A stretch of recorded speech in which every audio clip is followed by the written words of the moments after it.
Avastasin külmikust siukse taimse suitsuvorsti, mis ausalt öeldes mulle niisama süües väga ei maitsenud.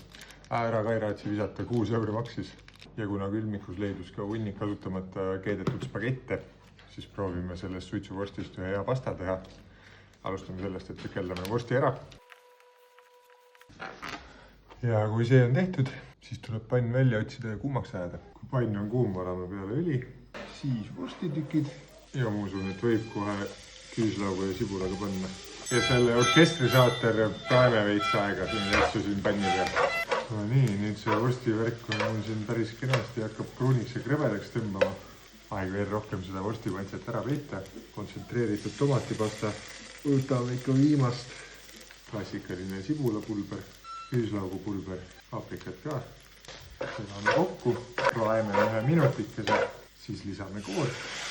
No soola pipart võiks ka panna. Segan sellegi läbi.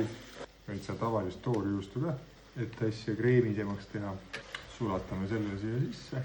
Siia peale hunnik spagette. Siis ka rohelist sibulat ka. Ja no kui siis juba võiks parmesani ka. Ja nüüd proovin selle siin ilusti kuidagi kokku segada. No ma ei tea, välja näeb küll üsna iseväratav, ma ütleks. Aga tähtis on see, kuidas maitseb.